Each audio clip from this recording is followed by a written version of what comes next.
Bom, é um prazer estar com o André aqui, é um prazer dividir com ele algumas coisas da vida, algumas histórias, né, algumas relações, algumas amizades e, principalmente, o interesse teórico por isso que a gente está estudando aqui, que é a ideologia e a sua materialização em discursividades, em língua, em linguagem, né?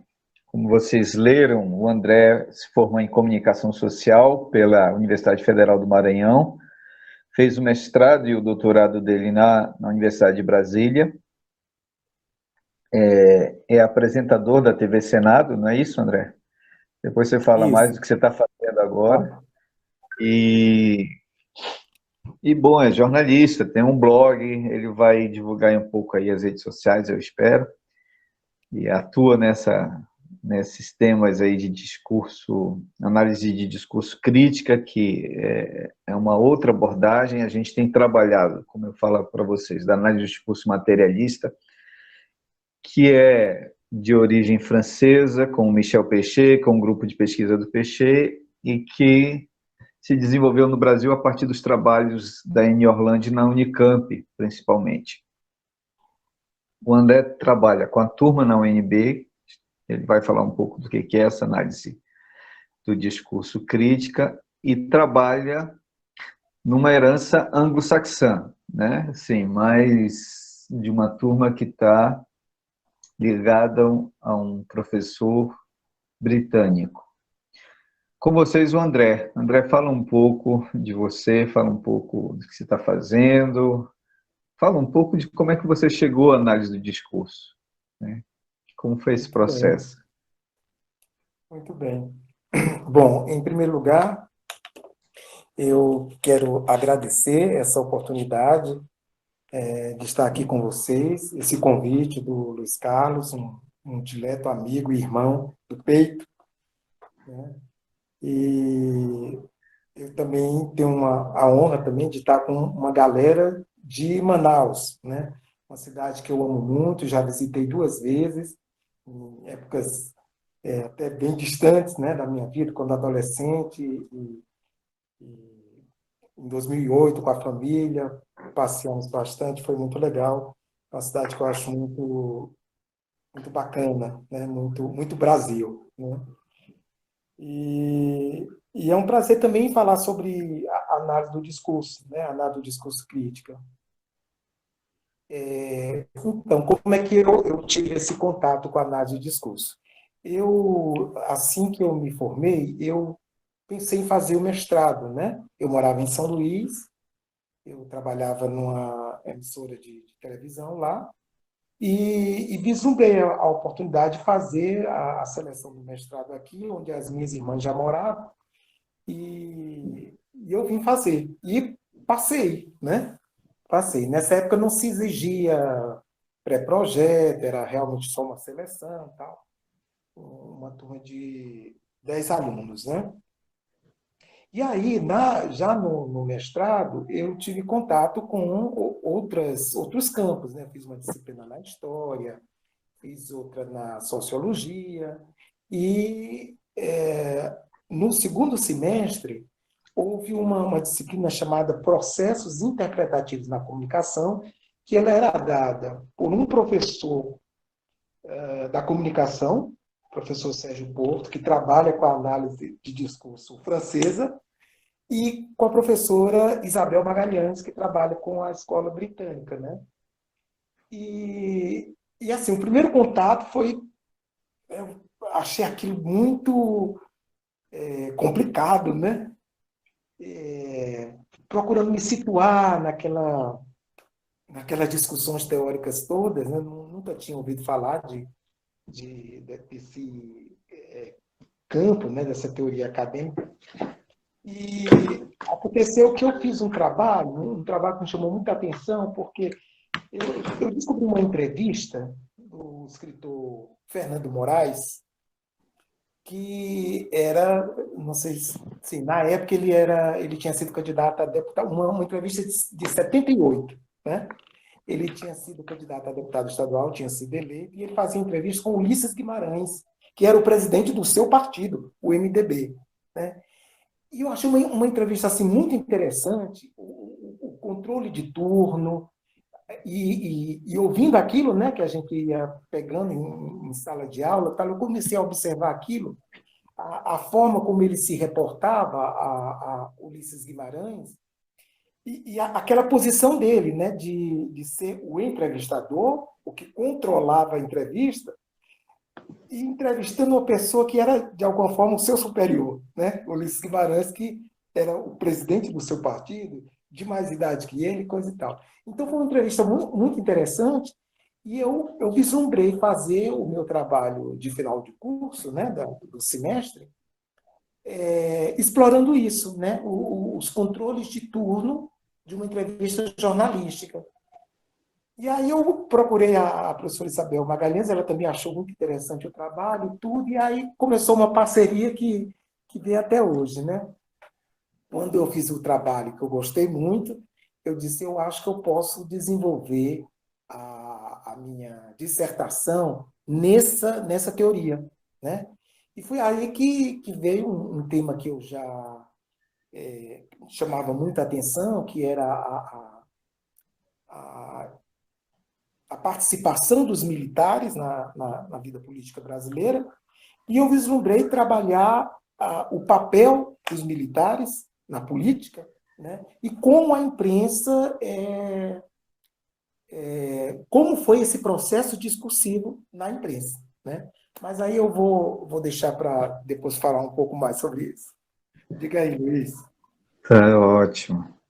Não, é isso, assim, vá contando as histórias, e aí a gente vai Ah, posso prosseguir então, né? vinculando, a gente vai vinculando aí ao, ao, ao que Muito você bem. quer falar hoje, assim, eu estava lendo seu artigo, muito Sim. legal, assim, o percurso todo, as orientações metodológicas, eu acho que a turma que leu aí, que está precisando escrever sobre, vai ter um bom guia, né? Sim. Apesar de fato, metodologicamente, a gente trabalhar com algumas diferenças que eu espero que a gente vai esclarecendo aqui e nas próximas lives também. Eu gostei muito como você organizou um percurso metodológico aí para as pessoas. Mas fique à vontade. Se Tá. você Eu quiser acho que eu me alonguei aumentar um muito pouco. no primeiro ponto, mas eu quero, Não, então, avançar um pouco. tá. Então, no mestrado, eu trabalhei com a instituição Forças Armadas na política, né? E Uhum, aí eu também fui fazer uma disciplina lá com o pessoal de ciências políticas, estudar as organizações complexas, a teoria das organizações complexas, e como foi ao longo da República, né? A participação dos militares como um papel de tutela, né, sobre o poder político, né, até que com o regime militar eles mesmos foram governar, né, então já foi uma coisa diferente do que tinha sido até então, né? E vivíamos ainda um período de transição política, apesar de que já estávamos no governo Collor. Nós tínhamos tido a transição política no governo Sarney, a nova república. Então, eu estudei esse período, né? 1985 a 1989. Né? Teve a discussão sobre anistia aos militares que tinham sido caçados. Houve ainda mais uma retomada da investigação sobre o atentado do Rio Centro. E houve o processo constituinte em si. Né? Qual seria o papel dos militares na nova Carta Constitucional para o Brasil que se desenhava? Né? uhum, Então, eu trabalhei com 5 jovens. Mais tarde eu vou falar sobre o corpus dessa pesquisa, mas só aqui adiantando, eu trabalhei com 5 jornais diários, né? 2 de São Paulo, dois do Rio e um aqui de Brasília, a Folha de São Paulo, o Estado de São Paulo, o Globo, Jornal do Brasil, o Correio Brasiliense.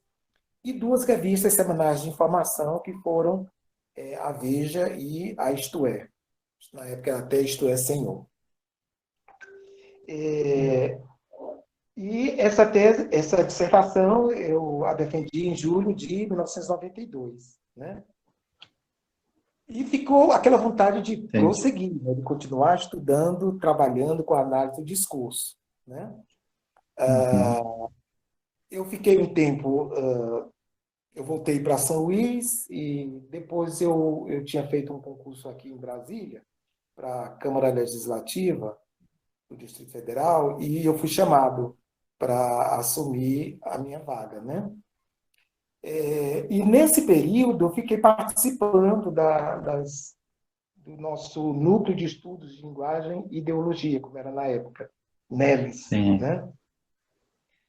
Participando de eventos, tivemos um congresso internacional aqui em Brasília, no começo de 93.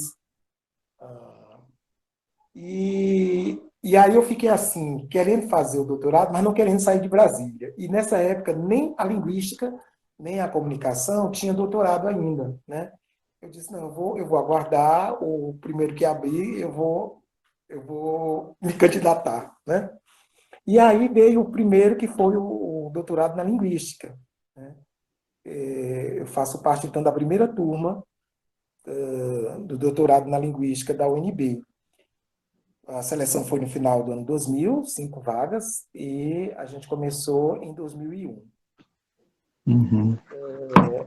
Então, profissionalmente, eu estava no que se chama de jornalismo legislativo, né? Primeiro na Câmara Legislativa e, em 99, um ano antes de entrar no doutorado, eu comecei a trabalhar na TV Senado, de um concurso que eu tinha feito lá também, né?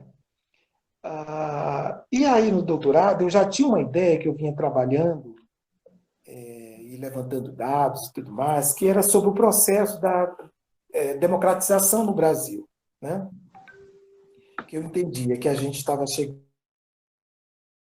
a uma situação de normalidade democrática, tínhamos passado muito bem por um processo de impeachment, né? No caso do Collor, e eu percebi que uma coisa era a democracia para quem é de classe média, né, para quem é branco, para quem é da elite, e outra é a democracia para quem não pode pertencer a nenhum desses grupos, né? A democracia da periferia, né? Então, nós lutamos pelo fim do AI-5, que, por exemplo, o habeas corpus era um direito suspenso, né? Não se podia usar assim como a Constituição. E com o fim do AI-5 se pôde.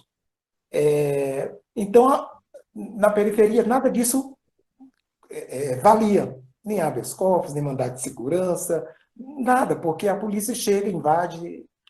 Então, eu tinha essa ideia de trabalhar com a democratização na sociedade brasileira. Mas eu estava com um projeto assim para lá de ambicioso, porque eu queria falar de indígena, eu queria falar de negro, de racismo, eu queria falar de outras minorias, de impunidade, né? E aí, no doutorado, eu fui fazer um período de estudos em Barcelona, né? Sob a orientação de Theun van Dijk, né? E quando eu apresentei o projeto para ele, ele achou muito, mas muito ambicioso, né? Que eu não ia dar conta de fazer isso num período curto de estudo. E ele disse, por que você não escolhe um desses temas, né? Um tópico desse? E veja com que você vai trabalhar, tem muito assunto na imprensa e tal. Realmente, eu estava lá, eu fiz uma pesquisa assim rápida na Folha de São Paulo, e eu vi assim como que, né, saltou aos olhos como estava pegando fogo a questão da política de ação afirmativa, as cotas para negros nas universidades. E eu disse, é esse o meu tema. Né? Eu não tive dúvida. Né? Então, daquele projeto imenso sobre a democratização da sociedade brasileira, eu afunilei para a questão do racismo e, ainda assim, não de uma forma geral, mas como é o discurso da imprensa sobre as cotas para negros. Né? Então, aí eu fui atrás também de estudar teorias sobre raça, sobre ação afirmativa, né, sobre minorias, e, assim, né, pude fazer um bom trabalho. Né? Como eu digo, eu juntei racismo, ação afirmativa, discurso e imprensa numa só tese. Né? Que ótimo, E eu tive o privilégio de ser, então, o primeiro doutor em linguística, né, da UNB, quer dizer, formado pela UNB. Né? que ótimo. É isso, o percurso foi esse, Luiz. Uhum, Turma. que ótimo. E me diz uma coisa, por que que vocês nomeiam essa abordagem de vocês como crítica?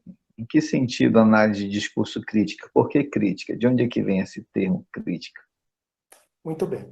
Então, a análise do discurso, né, de uma forma geral, já havia há muito tempo. Né? O termo em si, ele é usado pela primeira vez pelo Zelig Harris, no final da década de 1950. Né? Então, já havia uma análise do discurso. Né? E o que o Fairclough vai trabalhar, né? Já havia também um outro grupo de linguísticos, que foi chamado de linguística crítica, né? Nos anos 70, procurando, inclusive trabalhando com o discurso da imprensa, né? Trabalhando com textos da imprensa. Né? E além do texto, né? E além da gramática, né? Vincular toda aquela marca, que os destaques, né, que a imprensa dá, com o tamanho de títulos, a combinação de título com foto, com legenda, né, com aquelas matérias, né, que intermeiam, os subtítulos. Né, e eles começaram a trabalhar com ideologia, a ideologia para examinar os textos da imprensa. Né? Então, o trabalho que os britânicos fazem, a escola francesa também começa a usar, né, o materialismo dialético de Marx. Né? Então, todo esse conceito de ideologia, de relações de poder, de desigualdade, né? Isso passa a ser incorporado no exame dos textos. Né? Então, é por isso que nós usamos esse termo, né? Análise de discurso crítica, considerando que já havia uma análise, né, de discurso anterior. Agora, é bom a Que gente é perceber distribucionalista, né, André? Assim, como. na verdade, o que ele fazia era uma análise distribucionalista funcionalista, né? Justamente ele não fazia uma análise do discurso pensando nas relações de poder. Ele Sim, pensa sim, o que sim, hoje a gente pode dizer que seria mais uma linguística textual. sim, sim. É, também o que eu ia falar, né? A questão da terminologia, né, Luiz? O pessoal em Portugal, eles usam a análise crítica do discurso. Né? Agora, o que importa é saber em que você se baseia, né? Qual é o recorte teórico que você faz. Né? Então, Uhum. eu trabalhei com Michel Foucault, Michel Pechet, Eni Orlandi, né? O Fairclough, o Halliday também, né? Para análise gramatical. Né? Então, essa questão da terminologia não acho que tenha essa importância toda. Né? A gente, como teve uma tradição, né, um trabalho na Universidade de Brasília, de mais de 30 anos, a gente não abandona o termo, né? A expressão análise de discurso crítico, ADC. Né? Uhum. Ah, legal, interessante. Você sabe como é que esse grupo surgiu na UNB? Como é que a Isabel se aproximou da ADC? Sim, ela fez o doutorado dela lá em Lancaster, né, na, na Inglaterra. Ela foi orientanda do Norman Ferkula. E a partir daí, quando ela volta do doutorado em linguística, um pouco depois, ela e outros professores da UNB criam o núcleo de estudos de linguagem e ideologia, né? E muito tempo depois a gente mudou para núcleo de estudos em linguagem e sociedade, né? Então, Luiz, foi a partir de Isabel Magalhães na UNB Uhum, que o grupo surgiu, né? sim, Final dos ótimo. 70, ou final dos 80, começo dos 90. Uhum. Bom, a gente já tem meia hora aí. Você quer começar a falar? Quer explicar mais algumas coisas? Sim, Isso. Eu coloquei mais algumas coisas além né, da história do percurso acadêmico, tá. porque é o que eu vi, né, na minha dificuldade como aluno e que eu vi em outros colegas também, né? O que que a gente vai estudar? O que que a gente vai? Que teoria a gente vai trabalhar, né? Então, eu digo assim, que tudo começa com mentes inquietas, né? A busca de conhecer a realidade em que vivemos e contribuir para um mundo melhor. A gente pensa, mas isso é coisa de idealista, né? Não, né? Eu acho que onde você trabalha, você quer contribuir com esse seu trabalho, né? Tornar o ambiente melhor, melhorar os processos, e a leitura que você faz do mundo, né? Como você vê a linguagem sendo usada para humilhar as pessoas, né? Quem domina a norma padrão da língua, né? Tem aquele poder, aquela, né? Sabe se portar e se sair nos diversos ambientes, e pessoas mais humildes que não têm esse domínio são ridicularizadas, né? As pessoas riem, né? Aquela coisa mesmo humilhante, né? E que é apenas a ponta do iceberg de toda uma realidade em que essas pessoas têm menos oportunidade, né?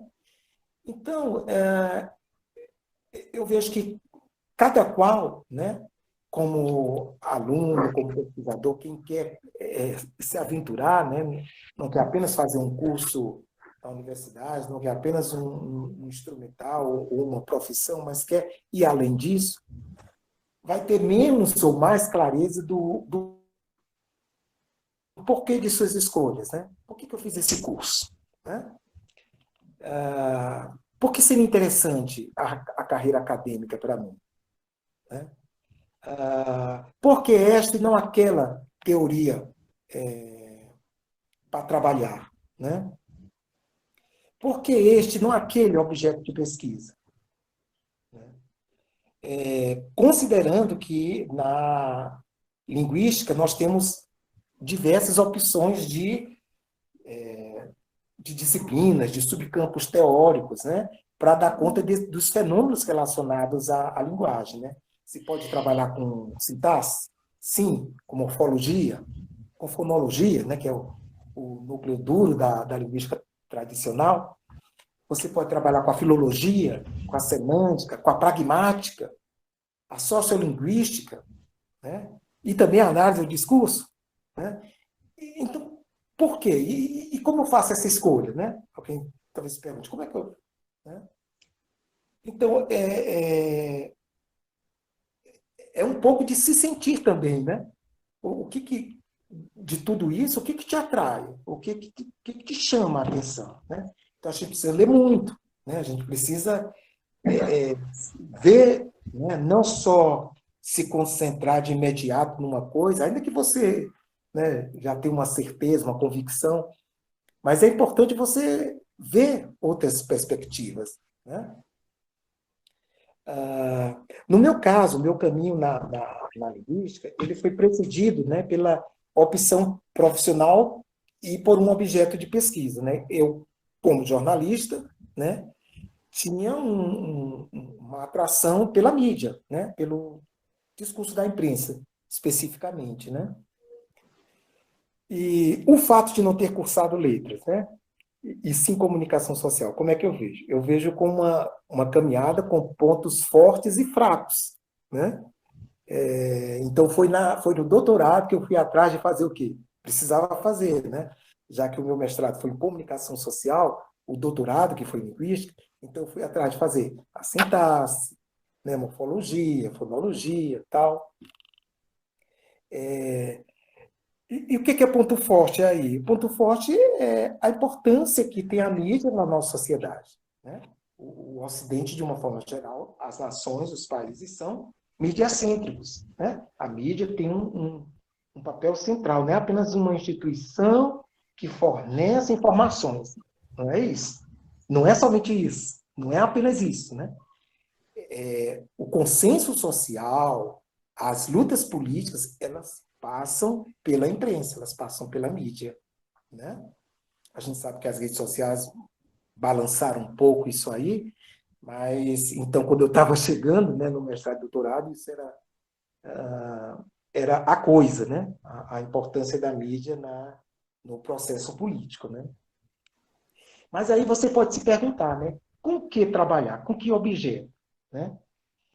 Então, há pessoas que vão saber disso até mesmo antes da questão se apresentar, né? Ah, eu já sabia que era isso, eu só não tinha ainda, né? Mas nem todo mundo é assim, né?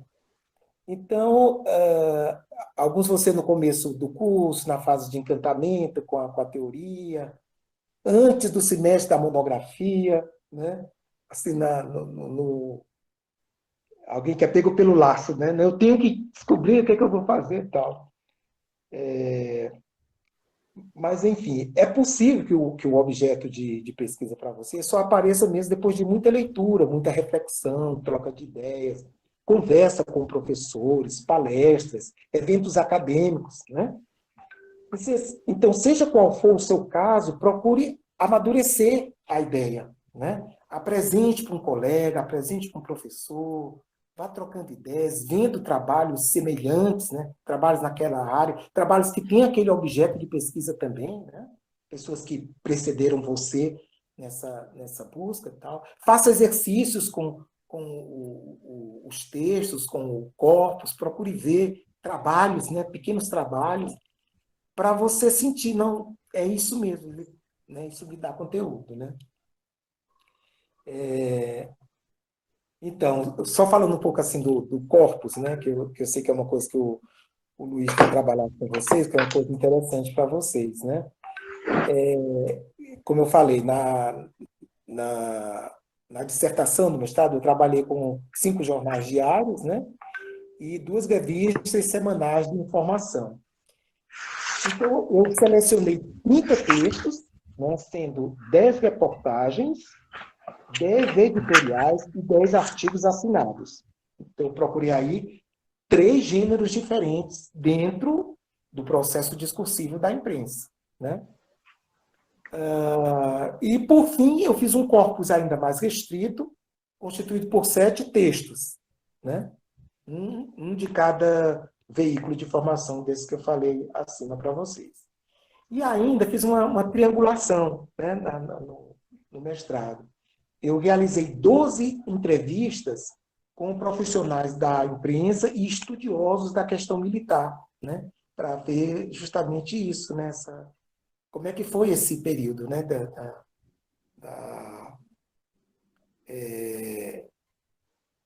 da Nova República e isso, a construção, a discussão sobre o papel dos militares na política, né? Já na tese, né, já no doutorado, eu trabalhei com apenas 3 jornais diários. Eu reduzi, né, de 7 veículos para apenas 3 jornais diários, que foram a Folha de São Paulo, o Jornal do Brasil, que ainda era impresso, né? Depois ele ficou só virtual, depois até acabou, né? Mas é um jornal centenário, tinha muita relevância no Brasil naquela época.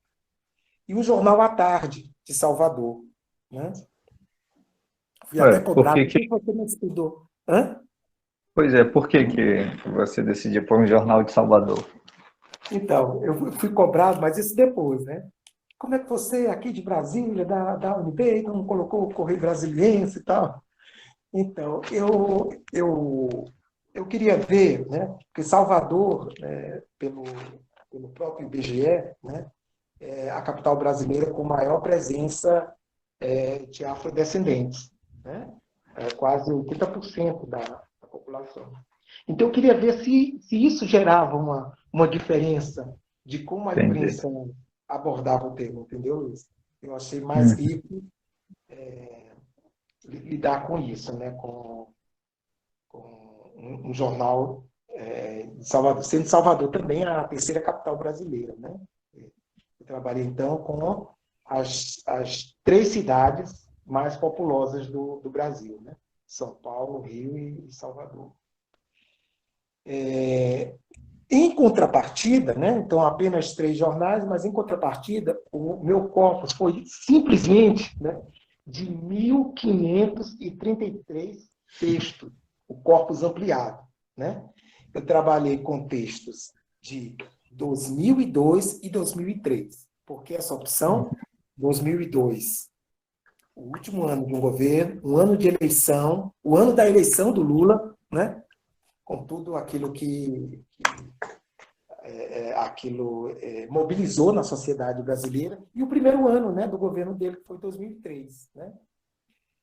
E depois eu fiz um corpus mais restrito de 352 textos. Né?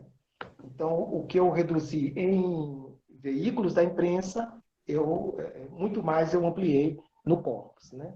E desses textos, eu trabalhei com 6 gêneros discursivos, diferentemente do mestrado, quando eu trabalhei com apenas 3, né? A reportagem, o editorial e o artigo assinado. No doutorado, eu trabalhei com a reportagem, com o editorial, com o artigo, né? Quando eu falo artigo, artigo assinado, né? Com a coluna, né? Com a entrevista e com carta do leitor, ou carta ao editor. Né? Tem até uma discussão, eu vou falar um pouco sobre isso, que o outro trabalho que eu trouxe aqui para a gente é um trabalho também com cartas do leitor, né? Se é um gênero da imprensa ou não, tal, essa coisa. E não fiz entrevistas, né? Nem apliquei questionários, porque eu achei que o corpus era suficiente para imagina. o que eu queria fazer, né? E, por fim, antes da gente entrar nesse trabalho, gente, eu entendo assim, que a gente precisa resistir à tentação como pesquisador. Né? A gente precisa ser sujeito na pesquisa. Né? E o que é isso? Né? Quando eu, como pesquisador, sou sujeito desse trabalho que eu faço. O que isso implica? Né? Primeiro, planejamento. Né? Eu preciso planejar, eu preciso estabelecer um roteiro, um cronograma, quando é que eu vou começar, o que, que eu vou fazer, tal. Né? Então, é por coisas como essa que vem toda uma seriedade naquilo que a gente faz, né? Porque a gente vai ser demandado também. Quando a gente faz um trabalho, a gente expõe o trabalho, a gente é questionado por que das nossas opções. Né? Uhum. Então, ser um sujeito, o sujeito da minha pesquisa, né? Eu preciso planejar, estabelecer um roteiro, um cronograma, eu preciso ver e reler o corpus que eu estou escolhendo, estou recortando, né? Antes de propriamente trabalhar nele, eu preciso sentir, né? O que fala esses textos. Né? E também eu vou precisar refazer, né? Eu vou precisar alterar, eu vou precisar ajustar plano de trabalho, né? Eu vou precisar descartar tudo que não for relevante, eu vou precisar manter o foco. Né? Então, eu vejo que muitas vezes as pessoas que não entendem, que não valorizam, que não levam a sério o nosso trabalho, ou, quem sabe, né, por um trabalho mal feito de um ou outro pesquisador, enfim. Fica com essa noção de que, não, já está tudo preconcebido, você faz as suas escolhas, tal, você já vai lá e põe tudo nos textos. Quem quer fazer com seriedade sabe que isso não pode acontecer, né? Você vai forçar, você vai falsear um trabalho, uma pesquisa, né? Uhum. Bom, isso é o que você precisa fazer, o que implica isso. Agora, também, você não deve fazer, né? O ser sujeito na pesquisa não deve levar você a implicar com os textos, né? Passar por cima do corpus, né? Tem gente que cria um problema, né? Não é isso, mas está lá, bem claro, né? Então, isso não pode, né? Forçar interpretações, forçar análises, né? Desconsiderar limites e restrições do pesquisador, né? Imagine você, um mestrado, um doutorado, tem um tempo certo para você executar esse trabalho, né? Não é porque é universidade pública, né, você recebe uma bolsa, ou que, no caso, não recebe bolsa. Eu passei pelas duas situações, né? No mestrado eu fiz com bolsa de estudo e o doutorado não, né? E você tinha dispensa da TV Senado para fazer só o Não, doutorado? não. O único... Eu tive uma compreensão, né, por parte da chefia, com relação a alterar o horário, né? Porque eu trabalhava, nessa época a gente tinha 6 horas diárias, né? Então, às vezes eu ia de manhã, às vezes eu ia à tarde, né? À tarde entrando pela noite.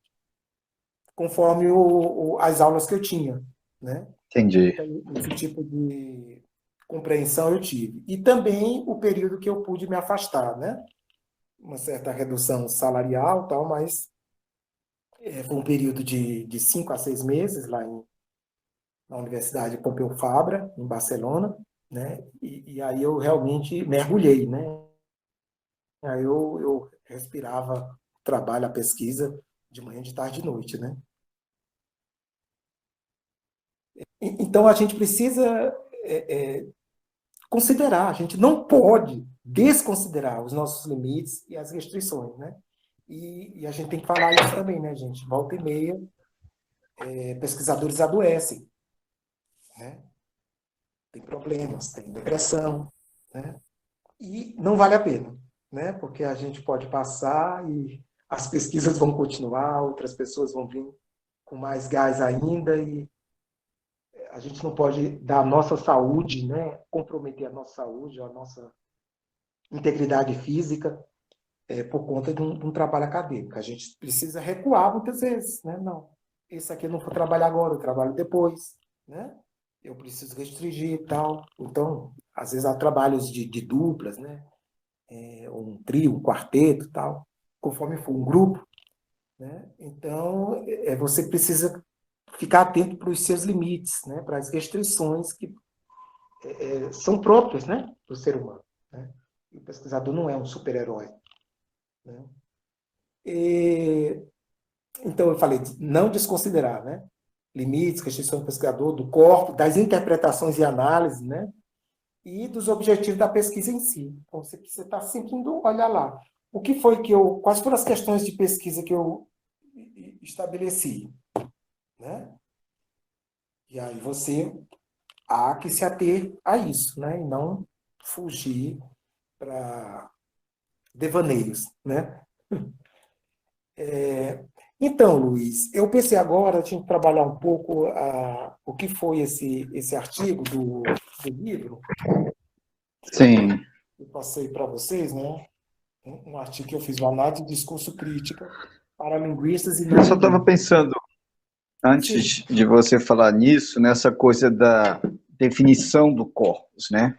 Que eu acho Uhum. que talvez seja uma questão para essa turma que está te ouvindo, porque eu tenho orientado muito, assim, nas pessoas a pensarem que a definição do corpus tem a ver com o desejo, com a vontade, com o tesão, né, que você tem a respeito de um tema. Obviamente, como você escreve,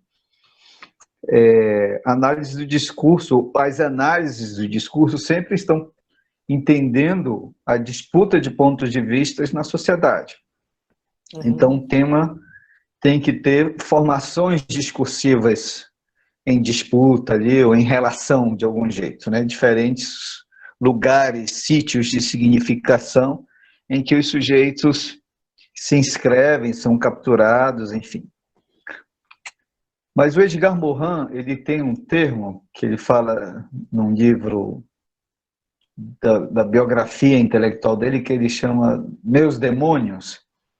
E ele fala dos têmata, né? Que são ideias obsessivas que rondam a vida, ou que determinam um pesquisador. Eu fico pensando que talvez, assim, eu não sei como é que você, dentro desse paradigma que você estabelece de pensar a democratização no Brasil, você resolve escolher a questão racial, né? Ou a questão dessa disputa, né? Que está dada aí na nossa história.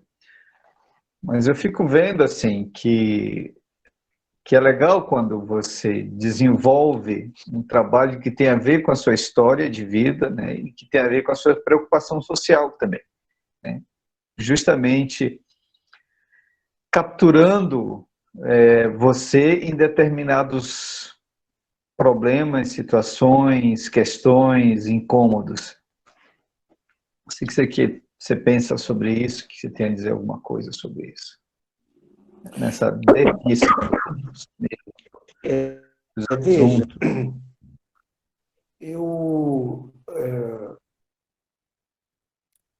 eu tinha uma certa sensibilidade a essa questão racial no Brasil, mas assim, a minha caminhada e a forma como eu fui criado, né, na minha família, não é uma família de militantes, né?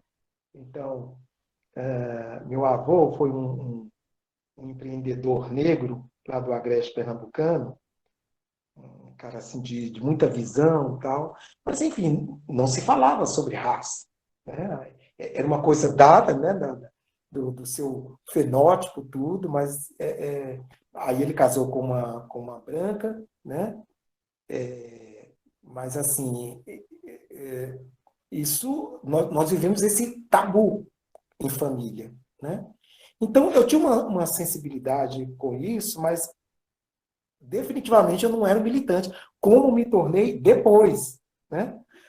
Hoje eu ajudei a formar aqui, foi até 2 anos e meio depois do meu doutoramento, né?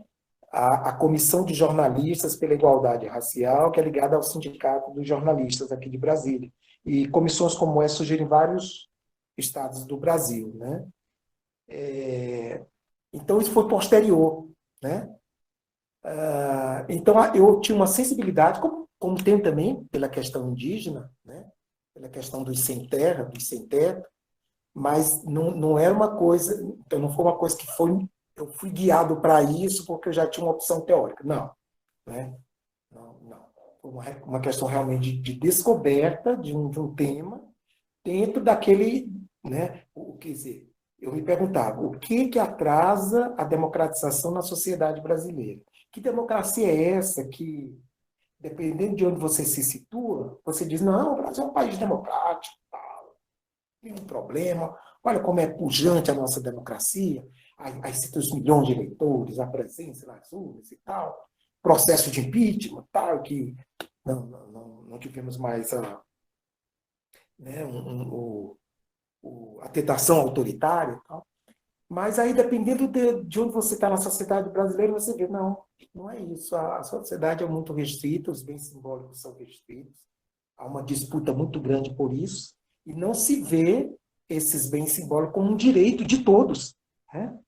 Nós tivemos, o ano passado, o primeiro ministro da Educação desse governo achando natural que os pobres não estivessem na pós-graduação, na universidade mesmo. Né?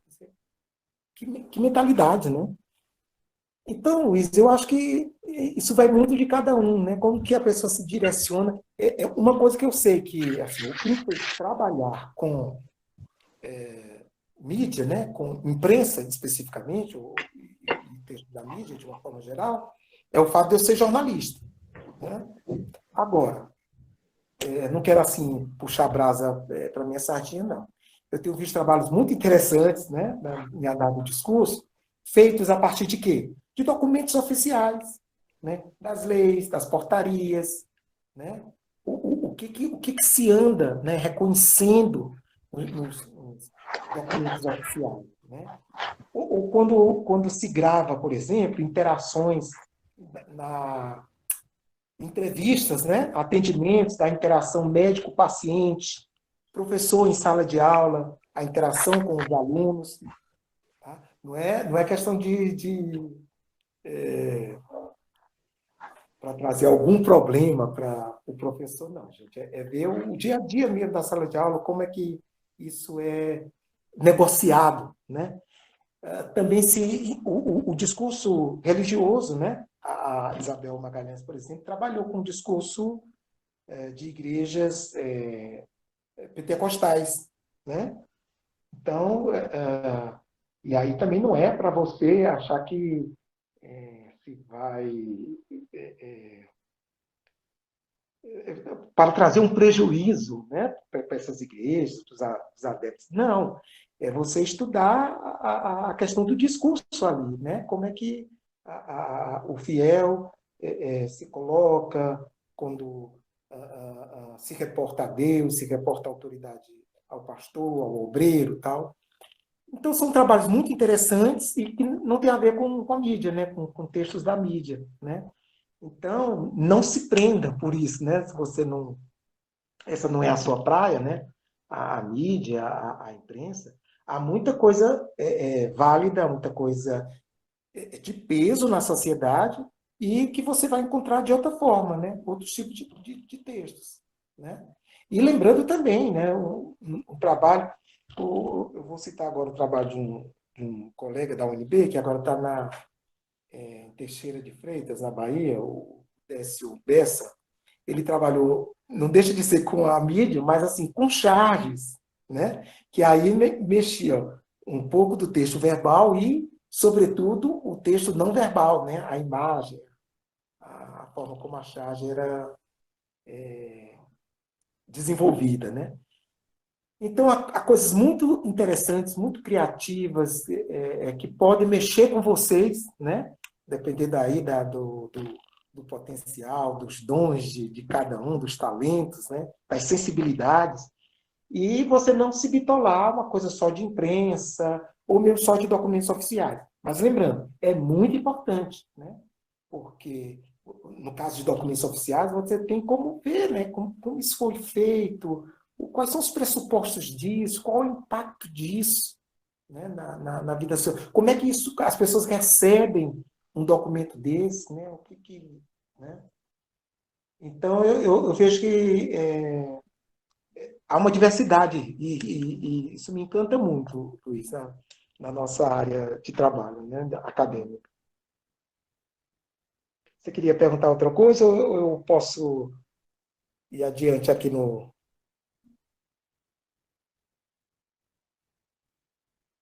Eu não estou te ouvindo, Luiz. Desculpa, é que eu Sim. silencio o microfone aqui. Falando, a gente tem mais meia hora para você expor as suas ideias e depois entrar nas perguntas.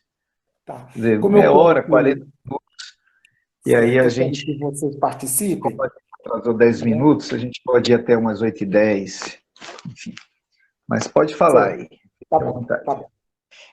Então, gente, na minha tese, eu trabalhei muito com mídia e modernidade tardia, né? E que também eu trabalho aqui nesse artigo, né? Como é que a gente considera a modernidade tardia? Né? Como um contexto de mudanças na mentalidade, né? Nos parâmetros culturais do mundo ocidental, né? Michael Featherstone, ele dá quatro características, né, da modernidade tardia. a valorização do conhecimento local, a fragmentação, do sincretismo, da alteridade, da diferença, em vez de ambições universalísticas das narrativas mestras, né? Ele observa também o desapego às hierarquias simbólicas e aos julgamentos canônicos de gosto e de valor, né? Como outra característica dessa modernidade tardia. A perspectiva de atribuir estética ao dia a dia, né? E é uma das coisas que a gente observa muito, né? Como o que se tornou a imprensa e a mídia, né? Nos últimos tempos, né? Como que agregou entretenimento ao que era apenas informação, passar informação, né? A gente teve o conceito de entretenimento, né? E a descentralização do sujeito. A modernidade tardia configura-se em meio à globalização, né, e às transformações no capitalismo, né? Tudo que veio aí com desregulamentação, o neoliberalismo, né? Essa tensão entre informação e entretenimento, entre público e privado, né? Então, quando a gente trabalha com a análise de discurso crítica, né, a gente tem que ver o que a gente está priorizando na nossa pesquisa, o que a gente quer, né? Porque a ADC, ela prioriza as relações de desigualdade, né? A distribuição e disputa desigual e injusta de poder, né? A opressão social e política, a manipulação e disputa pelo controle da ordem política e econômica, e a relação sociedade-minorias, né? Como é que as minorias são representadas nessa sociedade, né? Eu já falei sobre corpos, né? A variedade que a gente tem. Eu não tinha citado ainda os textos da publicidade, né? As propagandas, seja outdoor, o que aparece na televisão, no rádio, né? Tudo isso é um material muito rico para pesquisa, né? A teledramaturgia, né? Os espetáculos artísticos, né? Shows e teatro, né? Enfim. Falei também sobre a necessidade da abordagem inicial, né? Uma vez com os textos, né? Os textos que você recolheu, corpos que você fez a opção né, de trabalhar, você precisa olhar para ele e identificar as marcas linguísticas e discursivas, né? E a partir de quê que você vai ver isso? A partir da relevância e regularidade, né? Quer dizer, que não é qualquer marca linguística. Você precisa ver se ela está ali presente nos vários textos, né? E qual é a relevância dela para aquele texto, né? E quando eu falo assim, marca linguística, marca discursiva, tem diferença sobre isso? Veja só. De repente você tem um texto, uma opção, né, de períodos curtos, né, frases muito curtas, tal. Parece assim uma coisa de estilo, tal. Mas de repente, aquilo ali, naqueles textos, né, daquele autor, no caso de uma coisa da literatura, tal, você pode ver o quê? Um efeito de sentido, né? Então passa a ser o quê? Não só uma marca linguística, mas uma marca discursiva, né? Uma marca naquele processo discursivo, né?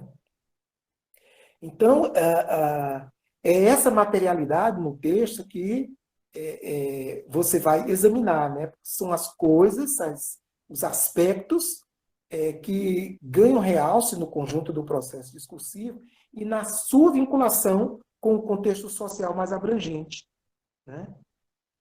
Então, isso você vai ver se debruçando sobre os textos, né? Analisando e indo adiante, né? Uma coisa interessante, o recorte temporal, né? Quando você vai selecionar o corpus, né? E talvez assim, muito para a imprensa, né? Eu não sei, mas enfim. Que período você vai escolher, né? E por quê? Qual a relevância dessa escolha, né? Aí eu até cito no artigo, né? Às vezes você quer trabalhar com revistas de informação, né? Essas revistas de informação, essa revista, ela é semanal ou ela é mensal. Se ela for mensal, provavelmente você vai ter que ter um período de, no mínimo, 6 meses, né? 6 edições dessa revista, né? Se ela é semanal, pelo menos 3 meses, né? 2 meses e meio, para que não fique uma coisa muito restrita enfim, leve você a um recorte muito estreito, né? Daquilo que você quer identificar. Nesse artigo, eu faço um exame do gênero cartas do leitor, né? Cartas ao editor. Então, eu faço um trabalho muito pequeno, muito restrito, muito modesto, né? Então, eu trabalhei apenas com a Folha de São Paulo, eu trabalhei com o ano de 2011, que era o primeiro ano do governo Dilma, naquela consideração, né? Um ano inicial de um governo, a expectativa que tem, a popularidade que o presidente tem no primeiro ano. Havia também a expectativa com o processo do mensalão, que poderia ser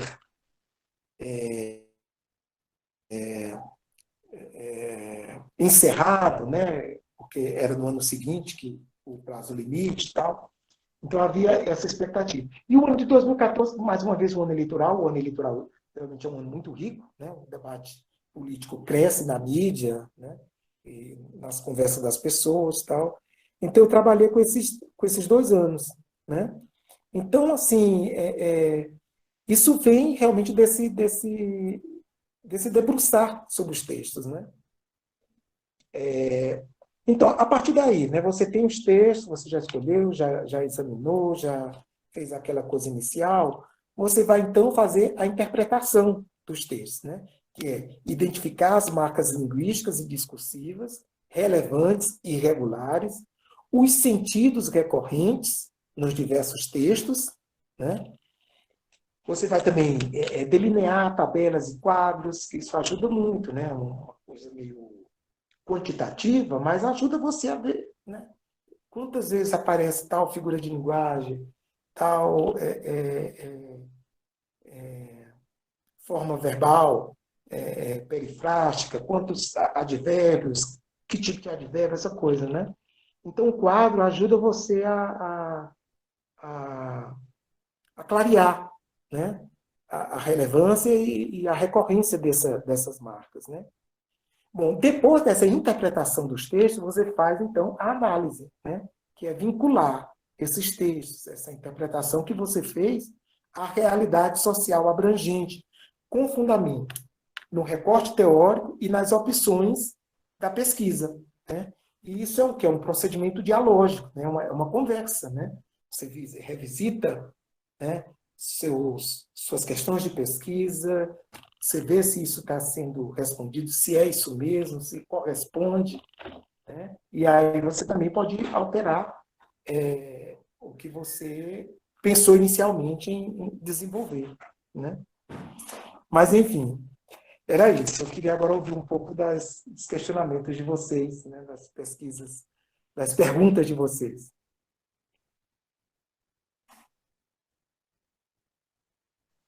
Já, André, não quer falar mais um pouco desses processos todos? Não, você volta aí com alguma provocação. Tá. Não, eu vou voltar na discussão. O Ademir fez uma pergunta que estava prevista aqui para a gente entender essa diferença da abordagem materialista para a abordagem crítica, né? Ou da análise de discurso pechetiana, orlandiana, com análise de discurso crítica que vocês trabalham. Eu vi, por exemplo, que a análise do corpo de vocês não trabalham exatamente com efeitos de sentido, né? Então, você escolhe um significante, em torno desse significante você define o corpus, né? Aí eu queria saber de você, assim, sobre essas diferenças e tudo. Essa noção de efeito de sentido, você não trabalhou com ela ou vocês não trabalham? Por exemplo, o fato de você escolher, gente, eu esqueci o termo lá, a expressão que você utiliza, a palavra que você utiliza para selecionar os textos. Deixa eu pegar aqui. Falando nisso, eu preciso fazer uma correção, tá, gente? O livro em que saiu o artigo do André, esse artigo que vocês leram, vocês viram que é o artigo que foi para publicação, tá? É esse aqui. Eu mandei uma capa do outro, mas foi desse livro aqui, tá? Análise de discurso crítica para linguistas e não linguistas. André, então, o que eu estava falando dessa definição do corpus, você escolhe impunidade, né, para exemplificar aqui. Uhum. Mas impunidade, assim, você pode ter um campo semântico em que se produz um efeito de sentido de impunidade sem a pessoa usar impunidade, né? Ou, enfim, quando você estabelece que impunidade vai ser a palavra significante e que, de repente, ela não teria, esse significante, ele não teria outras variações que comportassem o mesmo sentido de impunidade, eu queria saber se isso é procedimento metodológico ou foi uma escolha sua mesmo? Eu até falo isso assim no artigo, Luiz, que, inclusive, para esse trabalho de pesquisa, o corpus foi 52 textos, foi formado por 52 textos, né? 52 textos de 2 anos de um mesmo jornal, né? Os anos de 2011 e 2014, o jornal Folha de São Paulo. Bom, Luiz, eu vejo que é uma opção que tem a ver, no caso, com praticidade, né? Porque, veja só, eu poderia atribuir mais algumas expressões para fazer a busca, né? Então, não só impunidade, mas injustiça, mais leis Sei lá, justas, né? Você está entendendo?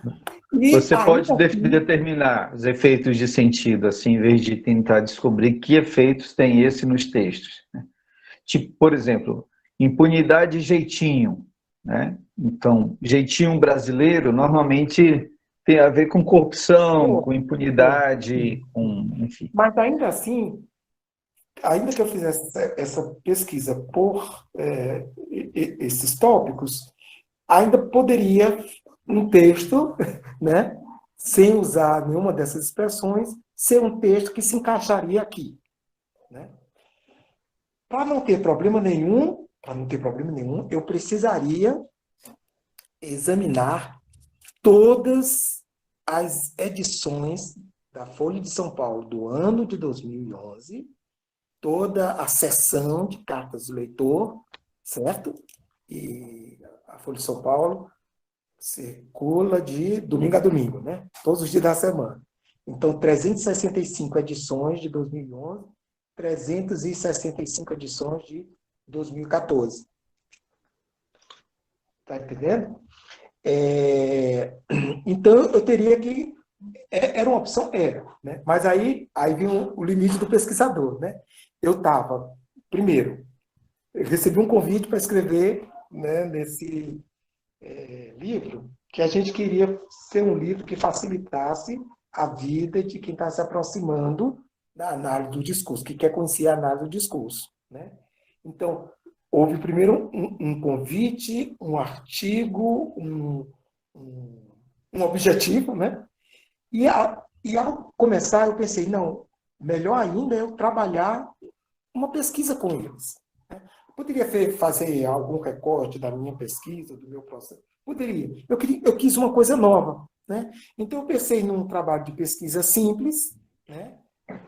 Fosse um corpus simples, né? Porque apesar de serem 52 textos, são textos curtos, né? Carta do leitor, pelo menos como se publica, né? Não quer dizer que o leitor não mande uma carta imensa, um e-mail imenso, mas enfim, o que é publicado geralmente é um parágrafo, né? Pequeno, tudo. Então, eu queria uma coisa curta e que espelhasse isso, né? A partir dessa palavra. Então, eu informo isso, né? Então, eu informo isso ao público. Gente, eu fiz assim, eu recolhi assim, porque vai uma pessoa, olha aquilo mesmo que eu fiz e diga, não, tem que fazer diferente, né? E tal, né? Então, a pessoa vai descobrir mais coisas, outras coisas, né? Que eu não descobri nesse trabalho, né? Então, eu vejo por aí como uma opção em razão de limitações que eu tinha, de tempo, de oportunidade, de trabalho, de cronograma e tal. Eu optei por, então, recolher esses textos, né, selecionar esses textos, a partir dessa pesquisa, né, a palavra impunidade, entendeu? Mas sabendo isso mesmo. Muita coisa ficou de fora, né, não entrou porque a palavra não entrou ali, né, na Uhum. fala. Entendi. Tá ótimo. Então, eu vou deixar o Ademir fazer a pergunta dele, porque ela contempla justamente aqueles pontos que eu te mandei hoje, né? Para a gente tentar esclarecer aqui para a turma que está te assistindo. Faz a pergunta aí, Ademir. Ademir Veronese, cadê você? Bom, olha só, alterando a pergunta, poderia mencionar conceitos que são operados diferentemente entre a AD materialista e a AD crítica? Quer dizer, é um pouco de a gente falar aquilo que eu te pedi, né? Conceituar sujeito, sociedade, discurso, prática discursiva, luta de classes, as contradições sociais e subjetivas, enfim, a ideia de como é que a ideologia se materializa, o que é ideologia dentro da perspectiva de vocês, né? Você não tem obrigação de dominar a análise de discurso materialista, mas você pode falar desses conceitos, acho que entre outros, que você sentir à vontade, dentro da abordagem de vocês. Então, Luiz, eu dialoguei muito, né, a- com os teóricos da escola francesa, né? Então, eu cito, né, o Péchet, o Manguenot, Foucault, né, que é um filósofo, né?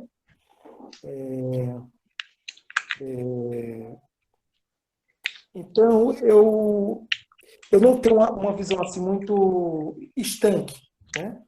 Eu procuro trabalhar com os conceitos à medida que eu vejo que ajuda na pesquisa. Né? Por exemplo, formação discursiva, né?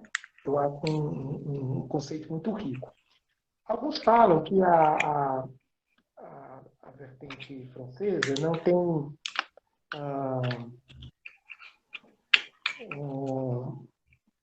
não é voltada tanto para a ideia de mudança social, né? Uma coisa mais restrita, né? De ver a sociedade mais limitada até, né? Não é verdade isso, mas a Trabalha gente muito com isso. discute. Você não concorda com isso, não, né? Mas, enfim, pode fazer É. essa argumentação e eu posso contrapor ou esclarecer. Então, assim, eu não explorei muito essas diferenças, não, entendeu? Assim, no que eu entendi que aquele conceito ajudava e era importante para o processo discursivo que eu estava examinando, eu usei, né? No caso de ideologia, a gente trabalhou muito com o conceito de Thompson, né? sentidos a serviço do poder, né? Então, o conceito que ele dá para ideologia. Sendo que ideologia, né, inúmeras abordagens, né, o Van Dijk mesmo trabalhou muito, né, com as várias acepções de ideologia e tal. E eu achei muito rico, né, o trabalho do Thompson, né? Ideologia na sociedade contemporânea, acho que é isso. O título. É. Tá. Então, assim, eu não entro nessa polêmica, assim, de trabalhar só com uma escola, só com outra, né? Apesar de usar bastante mais os autores da escola britânica, né? Tá. Então, essa acusação, eu queria que a gente falasse sobre sujeito e assujeitamento também, né? Mas adiantando um pouco essa compreensão da mudança social, quando o Péchet publica na França o Le Vérité de la Palisse, que é, né, Semântica e Discurso, uma crítica à afirmação do óbvio, que é o livro clássico dessa linha materialista, pechetiana e tudo, ele publica no final dos anos 60, começo dos anos 70. Né? Então, 73, 74, por aí. 75, o livro sai na editora. Então, ele escreveu, provavelmente, nesses 3, 4 anos do começo dos anos 70. E aí, é constante a preocupação dele, como um teórico marxista-leninista, entender como é que as ideologias elas se reproduzem e transformam as relações sociais. Então, já estava ali na preocupação dele essa coisa não só da reprodução das relações de poder, mas também de como elas se transformam, né? Tanto que tem um capítulo que ele vai falar sobre contra-identificação, etc. e tal. Só que ele está utilizando Althusser e o Colin McCabe, com quem eu tive a oportunidade de conversar e de fazê-lo falar um texto, uma análise dele. Ele conviveu com Péchet, ele foi aluno do Althusser na Escola Normal Superior lá da França, de Paris. Ele faz uma leitura interessante. O Péchet ele utiliza o conceito de grande sujeito do Althusser. E Althusser, por sua vez, ao elaborar esse sujeito da ideologia, esse grande sujeito, ele está se referindo ao grande outro de Lacan. Só que o Althusser, obviamente, dentro dos seus temas, dentro da sua grade de interpretação e dentro das suas dificuldades existenciais, ele pega a noção do grande outro e transforma isso em sujeito, né, o grande sujeito da ideologia, e pega como se fosse um superego acachapante. Né? Esse superego acachapante é como se ele não tivesse quebra, ruptura, como que eu posso dizer, fissuras, né? Como se ele se impusesse sem contradição. Né? Contraditoriamente, o Althusser sempre está pensando a contradição como também um parâmetro básico para as suas abordagens. Né?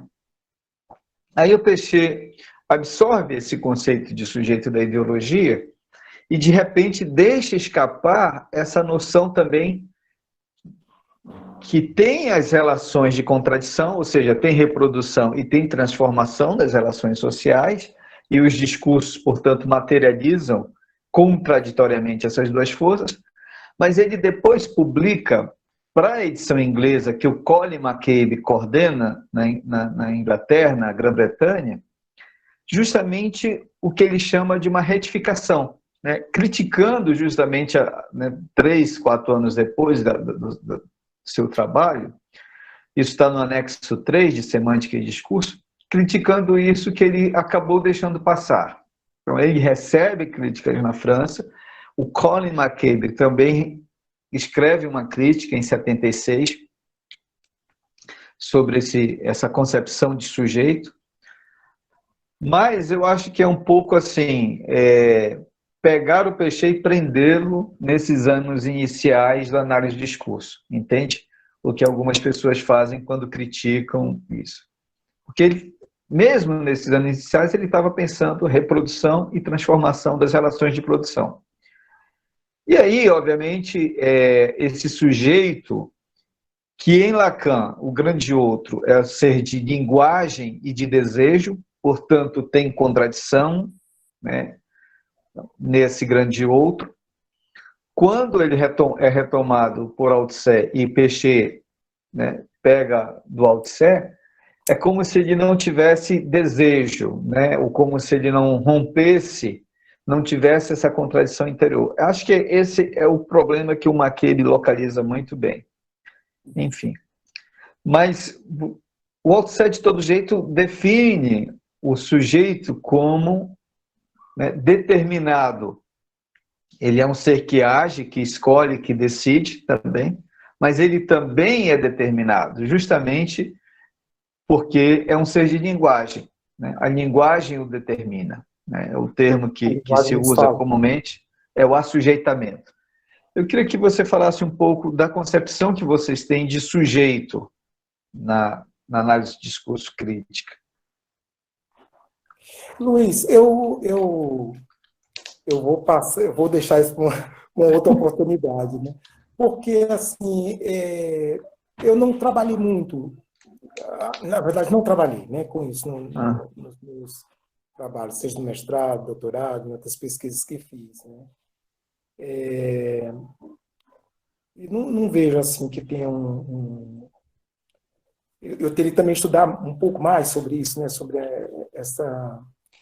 como que esses teóricos na escola francesa veem, né? Então, eu não teria muito a contribuir nesse debate, não, sobre Tá, tá. essas Bom, eu vou dizer companhias. a impressão que eu tenho lendo alguns artigos de análise da análise do discurso crítico, me parece mais um sujeito pragmático, né? Assim, um sujeito que decide, que escolhe e que tem consciência e controle do que ele está dizendo, né? Enfim, mas a gente pode escrever sobre isso, né? Eu acho que é uma questão que a gente pode tocar bem, assim. Me parece que é uma coisa assim mais dialética, né? Assim, porque, É, né, quer dizer, há todo um peso, né? A linguagem nos fala, né? Há todo um peso das instituições e a irrupção, né? Irrupção de cada sujeito e de cada movimento. Mas isso é uma coisa muito trabalhosa, né? Você não tem controle sobre isso, né? O que vai dar, em quanto tempo vai dar, que transformação. Assim, eu acho muito sonhar muito, né? Achar que se tem um controle, né? Daquela luta, né? Uma coisa é você ter esperança, né? E você se jogar, mas você não tem, né? É como eu vejo, né? tá. E sobre a resistência? Você quer falar um pouco sobre como é que vocês abordam a resistência nos discursos, dos discursos, nessas relações entre discursividades opressoras e discursividades oprimidas? Se é que eu posso usar É, esse termo, sim. sim. Ah, todo o trabalho, né, de analista do discurso no sentido de fortalecer aquele, aquela minoria, aquele segmento com que você trabalha, né? À medida que se revela aquele processo discursivo, o que está em jogo, né? Em que se mostra, né? E aí vem também toda a postura ética, né, do pesquisador, de não ir simplesmente lá pegar e fazer o seu trabalho bonitinho e tudo mais, mas voltar, né, com aquilo que você faz para as pessoas com quem você lida, com o grupo que você lida, tudo. Então, a partir desse conhecimento, vem um fortalecimento, né, do seu papel, um ganho, né, como sujeito nesse processo, né? Eu vejo por aí, né? Tá. O Eduardo falou que tem uma pergunta também. Eduardo, pode fazer a sua pergunta? Oi, vocês estão me ouvindo? Sim. Sim. Então, o senhor falou sobre essa coisa da mídia ser decisiva, né, em assuntos, vamos dizer, políticos e etc. E eu pensei bastante, eu queria saber do senhor quando a gente vê que algum meio midiático está sendo injusto com alguém ou mostrando apenas um lado, como analistas do discurso, o senhor acha qual seria o papel? Porque eu só penso num caso que se chama o caso Evandro, não sei se já ouviram falar, popularmente conhecido como As Bruxas de Guaratuba, que foi um caso dos anos 90, do governo brasileiro tinha acabado de sair da ditadura e um menino foi assassinado, e aí condenaram 7 acusados por supostamente um ritual a Satã e etc., por conta de alguns deles fazerem parte da religião de matriz africana. Né? E aí, agora, recentemente, um professor de jornalismo revisitou esse caso através de um podcast e ele descobriu bastante sobre como a mídia, com essa questão, porque parece que aqui no Brasil a gente tem uma sede, né, dessas coisas macabras e horríveis, e como essa mídia ajudou a condenar essas pessoas, e agora, recentemente, já finalizando, ele descobriu, entregaram fitas anônimas, né? Uma fonte anônima entregou umas fitas comprovando que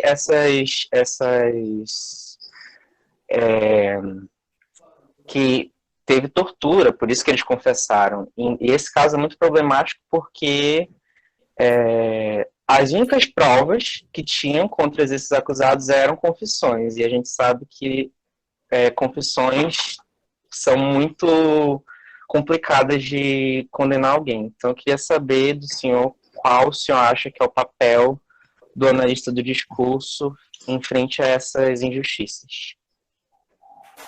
Muito bem. Eduardo, esses erros, né, essas posturas equivocadas na imprensa existem, né, sempre existiram, eu não consigo imaginar sem isso, né?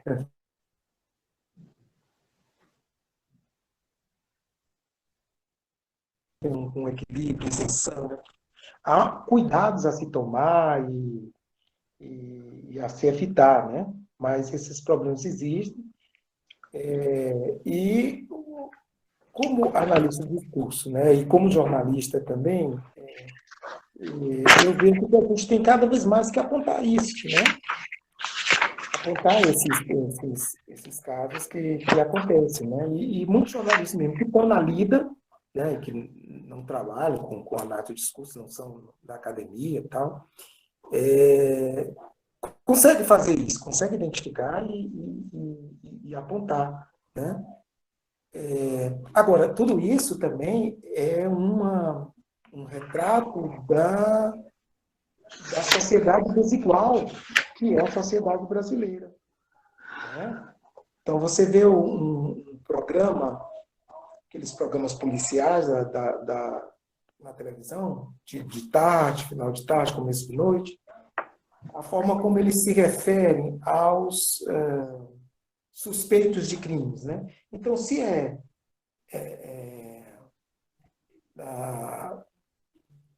da periferia, né? De certos segmentos, né? Há todo um discurso, há todo um léxico, né? Negativo, que não é usado para outros crimes e pessoas de outra característica, né? De outro segmento social. Né? Então, isso é um pouco da realidade brasileira. Né? Quem tem mais oportunidades de estudo, de acesso a bens simbólicos, acesso a dinheiro, acesso à justiça, acesso a advogado, né? Vai se representar melhor, vai ter mais condições de se fazer ouvido. Né? E quem não tem... Né? Então, o analista de discurso, ele entende que ele faz um trabalho acadêmico, baseado em teorias acadêmicas, com o rigor da pesquisa acadêmica, né? E que esse trabalho, ele é um trabalho que é para a sociedade. Né? Não é uma ficção, uma coisa à parte da sociedade. Está se estudando a sociedade e isso se volta para a sociedade. Então, o trabalho do analista de discurso é um trabalho engajado, sim, e não como defeito, e não como uma coisa que sempre se acusou, né? Dependendo da perspectiva acadêmica que se tenha. Mas ele tem o rigor acadêmico, ele tem o rigor da ciência e a descoberta que é feita, né? Os resultados dessa pesquisa devem ser, sim, partilhados e ajudar a fortalecer grupos em desvantagem na sociedade. Né? E, a partir daí, eu, particularmente, tenho visto mudanças na grande mídia, né? Nos grandes veículos de imprensa, nesses últimos 30 anos. Né? Mas isso, como eu disse ainda há pouco, não vai ser uma mudança geral, uma mudança para sempre. Isso não vai dispensar em momento nenhum o trabalho de vigilância da sociedade. Nós estamos com um novo fenômeno agora das fake news. Assim. Não novo no sentido de que não havia fake news antigamente, não. Mas a forma como está sendo feita, com a rapidez da internet, colocando sujeitos anônimos nesse papel, né, de produtor de conhecimento, de conteúdo e tudo mais. Então, isso tem uma outra pegada, né, que não havia antigamente. E a imprensa pode simplesmente passar isso, né, veicular esses casos, esses absurdos. Precisa desse trabalho vigilante da sociedade e também do analista do discurso. Né? Agora, isso também, dependendo daquilo que se acompanha, né? Você, como analista do discurso, não trabalha com todas as minorias, com todas as causas, né? Você trabalha com uma coisa muito restrita, tudo, né? Aí você pode solicitado, demandado, você mesmo vendo aquela coisa, você pode trazer uma contribuição, sem dúvida. Né? Obrigado, André. Eu fico pensando, Eduardo, que de fato, quando a gente expõe um trabalho de análise e toda a repercussão desse trabalho de análise, obviamente, pode justamente trazer um outro sentido, uma outra interpretação. Então, como o André diz, a gente assume um engajamento teórico. Na verdade, não existe neutralidade. Né? A ciência, ou ela está a serviço da maioria da população, da maioria da sociedade, ou ela está a serviço de uma elite. É lógico que tem contradição. Né? Ela pode estar a serviço da elite e isso estar a serviço também, ou em alguma medida, ser aproveitado pela maioria da população. Né? A mesma coisa que você olha, né, esses documentários e essas discussões, desde o filme do Oliver Stone sobre o Edward Snowden, né, e todas as denúncias do Snowden, agora esses filmes tratando né, do Stephen Bannon, da manipulação, da Oxford Analytics, né, ou esse novo documentário aí sobre as redes sociais, as mídias sociais, com vários criadores das mídias, falando que não era a intenção deles que a nossa vida, os nossos segredos, o que a gente faz, pensa, diz, fosse usado comercialmente, né, enquanto a gente está se divertindo. Bom, você vê que a intenção dos sujeitos criadores desses mecanismos tecnológicos não era que isso fosse usado para uma manipulação. Mas isso está sendo usado para manipulação, né? Esse é o fato. E aí a gente precisa, justamente como analista do discurso, sempre entender esses pressupostos. Existe contradição em tudo. Essa contradição, ela pode, justamente o que a gente estava falando há pouco, reproduzir essas relações de poder na sociedade, majoritariamente, ou elas podem transformar majoritariamente essas relações de poder. Isso não significa que, ao tentar transformar, também não reproduzem alguns aspectos, ou ao tentar reproduzir, também não transforma em outros aspectos, né? Contradição.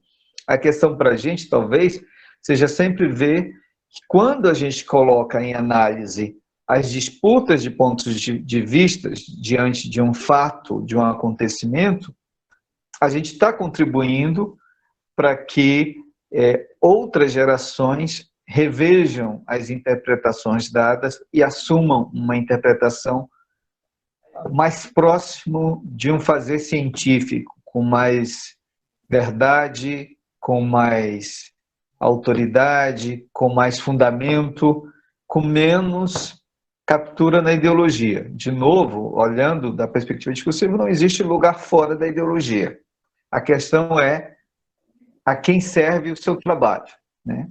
Ou ele serve, né, majoritariamente, prioritariamente, para transformar essas relações de poder, ou ele vai servir, se ele ignora isso, para autenticar, para ratificar essas relações de poder, né, para legitimá-las. Isso Então, mesmo. É isso né? mesmo. O analista de discurso, ele está no jogo e ele sabe qual é o time dele, né? Mas isso não significa que ele ignore as disputas ideológicas e ignore que na própria classe social dele, na própria ideologia dominada, existe dominação, existe opressão, existe, enfim, contradição. Enfim, gente, quais são as outras perguntas que vocês tenham aí para o André? Quem quer fazer pergunta? Senão eu fico manipulando aqui, fazendo as questões, fazendo essas discussões, né, André? Enquanto alguém decide aí fazer, obrigado, Josiane, boa noite, obrigado aí pela sua presença.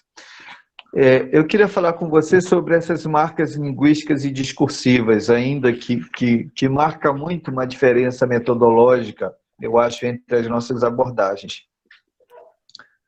né? Porque me parece que o que você deixou a gente entender aqui pelo seu texto é que vocês fazem, assim, eu lembro também de uma das reuniões que eu participei em Brasília, com o grupo, né, da Isabel, que existem programas de computadores que fazem um levantamento, né, da quantidade de determinados termos, aí, como diz, relata, né, a recorrência desses termos e tal. E eu vejo aqui que tem muito mais um trabalho de mapeamento, né, de categorização e mapeamento dessas marcas linguísticas e discursivas, como você faz aqui, as percentagens de metáfora, de ironia, de personificação, de comparação, né? E aí eu vejo, por exemplo, que nessa análise de discurso, que o Peixe começou a trabalhar com programas de computador, né, e ele abandona isso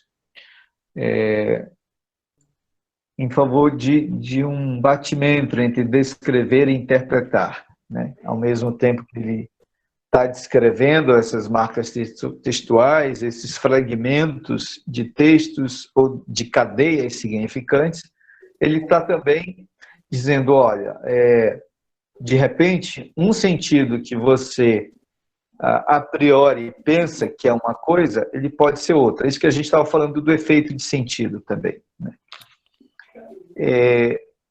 Você vê, você pode falar um pouco mais sobre essa coisa do uso de programas de computador na DC, ou tenta especificar mais a metodologia de trabalho com marcas linguísticas e discursivas em cima de um texto? Sim, claro, Luiz. Luiz, eu não vejo problema de você usar esses programas de computador, né? Principalmente quando você está numa fase inicial, você está se aproximando, você está chegando junto aos textos e vendo quais são as regularidades daqueles textos, né? Então, eu acho isso um facilitador, né? Agora, depois é trabalhar, né? Trabalhar com que essas marcas são tecidas e sentidos que elas forçam nos textos, né? Mas você precisa ver, quer dizer, quando eu faço a opção na tese, trabalhar com ironia, metáfora, né? Personificação, comparação. Isso. Não quer dizer que foram só essas marcas que apareceram nos textos, não é verdade? Eu entendi isso. Então, se eu fiz a opção por elas, é porque eu vi tanto a presença, a frequência, né, como a relevância dela nos textos, né? Que era um debate que provocava paixão nas pessoas, né? Esse debate não era um debate de bandidos e mocinhos, não.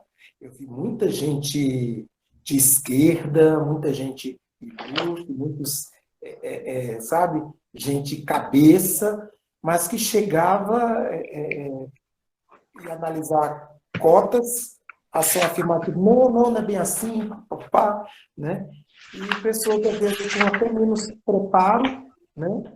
E que tinham uma sensibilidade, tinham uma percepção daquilo, né? Uma pessoa assim, muito interessante na pesquisa, não que eu tenha trabalhado as personalidades, né? Não é isso, gente. Mas, assim, uma pessoa muito interessante foi o senador Cristóvão, né? Quer dizer, no primeiro momento ele entrou como... ele era apenas educador, né? Porque foi o ano de 2012 que ele foi eleito. Mas no ano de 2013 ele estava como ministro da Educação, né? Primeiro ministro da Educação no governo Lula. E ele tem uma visão assim, uma visão muito... nem contra nem a favor, né? Muito antes pelo contrário. Quer dizer, uma pessoa que é do campo da esquerda, que tinha uma visão de democratização na sociedade brasileira e tal, mas que não tinha uma posição clara a favor das coisas, pelo menos naquele período, né? Porque depois ele parece que mudou um pouco, né? Então é isso. Todo o levantamento quantitativo dessas marcas linguísticas é algo importante inicialmente, para você ver, para você sentir os textos, né? Porque você não vai fazer o seu trabalho não é baseado num texto, o seu trabalho não é baseado em alguns textos, é num conjunto de textos, certo? E aí você precisa ver, encontrar nesse conjunto de textos regularidades, né? Semelhanças, diferenças, mas regularidades, o que está presente como um fenômeno, né? Nós estamos... Desculpa, como é que você fez essa contagem de percentagem assim? Como é que você processou isso? Luiz, era imprimindo os textos, né? Que eu não olhava no computador, eu pegava lá, identificava o texto, mandava imprimir, né? Então, eu trabalhei com um monte de coisa. E ia marcando, né? Quando eu via, puxa, nesse texto aqui, como isso aqui é interessante, tá? Ali eu marcava, né? Aquela coisa do pode ensejar, pode. Né? Você vê por aí um movimento de. Né?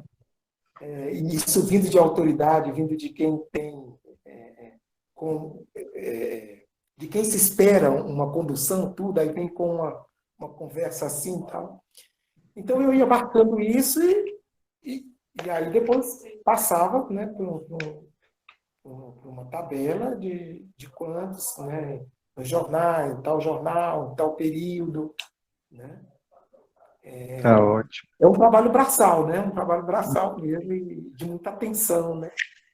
Me chamou a atenção o fato em 2011, quando você começa a falar aqui no texto sobre as figuras de linguagem, as metáforas, a recorrência de expressões ligadas ao serviço doméstico, né, para significar a impunidade, né? Então, a coisa de faxina, o ralo, né, Sim. a imundície debaixo do tapete, tudo a ver como se fosse um trabalho doméstico, né? Então, o efeito de sentido aí, dentro desse campo semântico de uma atividade de serviço doméstico e mal feito, né? Assim. É, é. Essa de varrer para debaixo do tapete foi usada essa metáfora também no discurso das cotas, né? Sim. Eu tenho a impressão que também foi uma carta do leitor, né? Criticando, né, o que as universidades estavam fazendo, o que o governo do PT estava se falando que o governo do PT ia fazer, tudo. Então, ela dizia que isso não tinha a ver com democracia, com melhoria da educação, isso era mais para varrer os problemas graves da sociedade brasileira para debaixo do tapete. Né? Porque essas metáforas são muito mobilizadas, né, aqui e ali, pelas pessoas, e importa a gente mostrar isso, né? Qual o sentido em cada vez que ela aparece, né? Esse aspecto que eu achei também, assim, essa coisa de lidar com corpos e de observar justamente o corpus, de mapear o corpus, é um pouco diferente da metodologia do que a gente faz. Mas aí, na próxima live, a gente vai estar com a professora Suzy Lagazzi. Antes que eu me esqueça, na próxima live a gente vai começar às 7 da noite em Manaus, né? Que vai ser às 8 da noite lá em Campinas. Ela pediu para a gente começar, porque eles vão estar encerrando o CEDISC, que é esse evento lá na Unisul, e aí ela quer encerrar direitinho, ter um tempo de descanso para vir trabalhar com a gente. Então, a gente vai começar 1 hora depois e termina 1 hora depois. Então, a próxima live vai ser das 7 às 9, né? E não das 6 às 8, tá? Já avisando aí para os colegas. Bom, de todo jeito, a gente vai discutir melhor um pouco a metodologia da análise materialista, mas eu achei interessante essa coisa de como você organiza a análise, né, depois da interpretação dos textos, né? Na análise do discurso materialista, a gente, seguindo uma recomendação do Peixeira, fica trabalhando o batimento entre descrição e interpretação, né? Mas eu achei interessante o fato de você categorizar, a partir de uma leitura prévia, esses pontos aqui, o 5.1, 5.2, 5.3, né? Onde e como se dá impunidade no Brasil e a quem ela é atribuída, em que medida a manifestação do leitor releva a motivação, como o gênero carta o leitor, você organiza melhor na comunicação da análise, isso que a gente precisa, que é justamente entender como os textos materializam as disputas nas conjunturas sociais, né, André? Quer falar mais um pouco sobre essa coisa de como se faz análise, como se define análise num corpus? Então, isso que você citou aí são as questões de pesquisa, né? Sim. E a gente não pode fugir disso, né? Você tem o objeto de pesquisa, você tem ali os textos, tem um corpus, tudo, mas com que questões você vai trabalhar, né? Questões de pesquisa que na pesquisa qualitativa, né? E nas pesquisas sociais, substitui as hipóteses, né? Da ciência mais... Positivista. Pois é.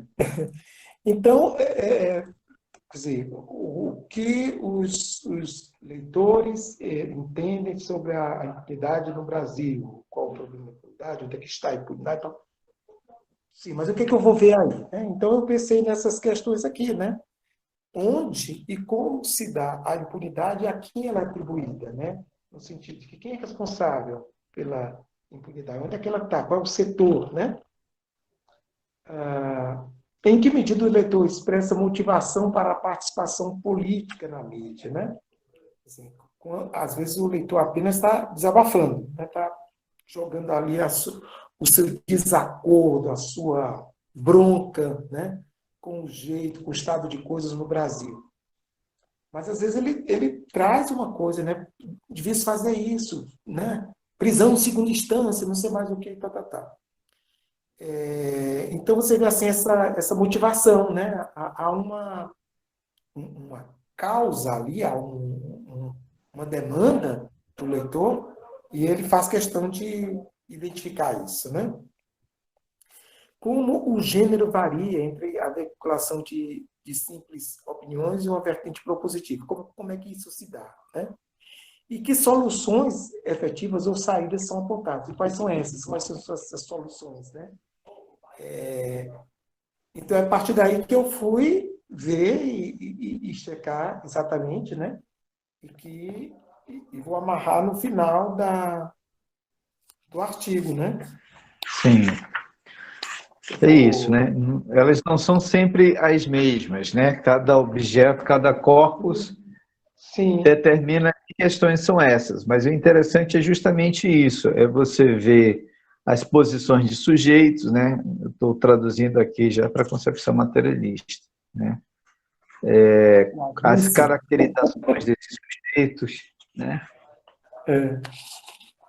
Enfim, o uso de determinadas estruturas sintáticas recorrentes, marcando justamente essas diferentes posições e diferentes formações discursivas.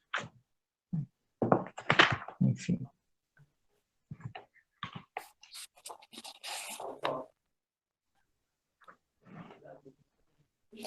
Inclusive, eu faço observação aqui no artigo, Luiz, que eu vi algumas mudanças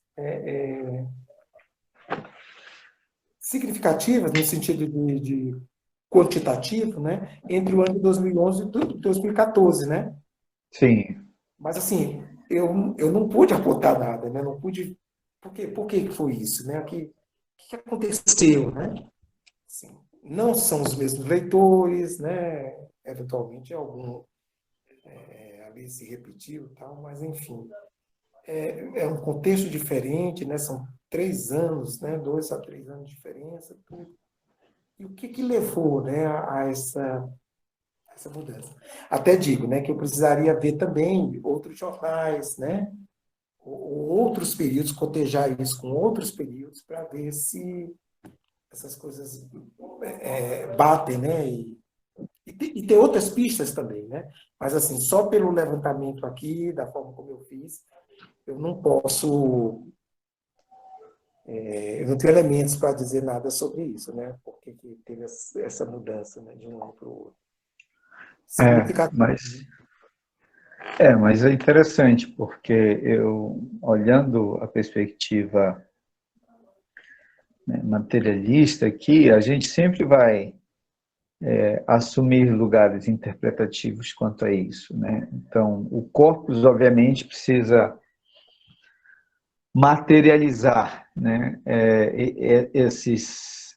essas formações discursivas e a gente entender, porque a ideia é essa: como o discurso captura sujeitos, então, mesmo que sejam outros sujeitos, você entende o que pode e deve ser dito em determinado contexto, né? E aí você, mapeando o que pode e deve ser dito, também entende o que deixa de ser dito, o que não pode ser dito, né? Como uma leitura virtual diante da materialidade do corpus ali, né? E aí você vê para onde é que estão indo as relações de força e de poder numa sociedade, né? É a mesma coisa, assim, a gente estava citando o exemplo, por exemplo, da telenovela que passou na Globo, a reprisou, A Fina Estampa, né? Que acho que foi 2011 que ela foi posta. Quer dizer, o que podia ser dito naquele momento não é mais o que pode ser dito nesse momento, né? O modo como você constrói determinados personagens e dá determinadas motivações para determinados personagens mudou muito, justamente com essa força das discursividades das minorias, né? Então, o gay, né? Exatamente, Eduardo. Os personagens LGBTs ou as relações subalternas, né, de um empregado doméstico, enfim. Você vê que existem coisas que não cabem mais, né, que não são mais engraçadas, né, que não são mais divertidas, assim, o que não deveriam ser, né, pelo menos entendendo essas mudanças discursivas na sociedade. Enfim. Bom, a gente chegou ao final. André, quer fazer um desfecho?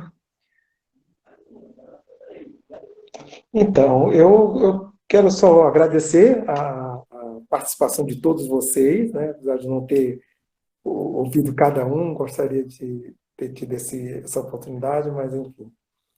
E dizer que é uma coisa que me apaixona muito, né? Tanto o trabalho como analista do discurso, como a questão mesmo dos estudos sobre raça, racismo, ação afirmativa, e poder contribuir com o avanço da democracia no Brasil dessa forma, né?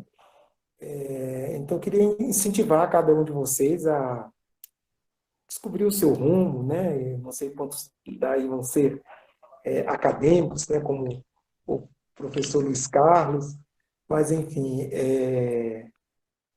levar isso com muita seriedade, né? Porque eu acho que é um trabalho que gera frutos, né?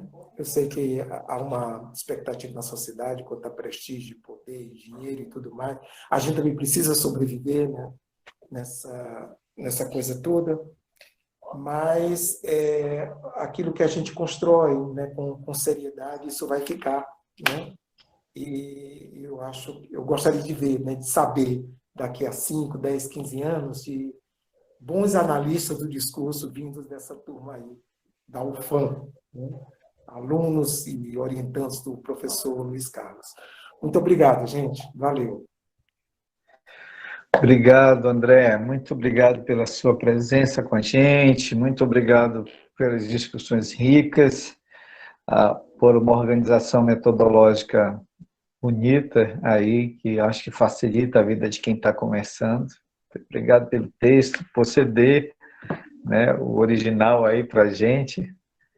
E, enfim, a turma tem esse privilégio aí de poder ler coisas de gente tão boa.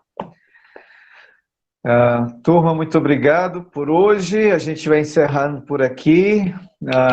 Não esqueçam, na próxima quinta a gente começa às 7 da noite e fica até às 9. E boa noite, portanto. Quem precisar ler o artigo da Suzy, eu estou esperando ela mandar, mas a gente vai postar no ambiente virtual esse fim de semana. Fique em contato com o Eduardo, os que não são da turma, que aí o Eduardo manda para vocês também. Obrigado, Eduardo. Obrigado a turma aí que ajuda, Ademir, Almiro, Ioli, Jussara, enfim, a turma que está fazendo acontecer esse trabalho sempre. Boa noite para vocês. Obrigado, André. Abraço, viu? Valeu. Valeu.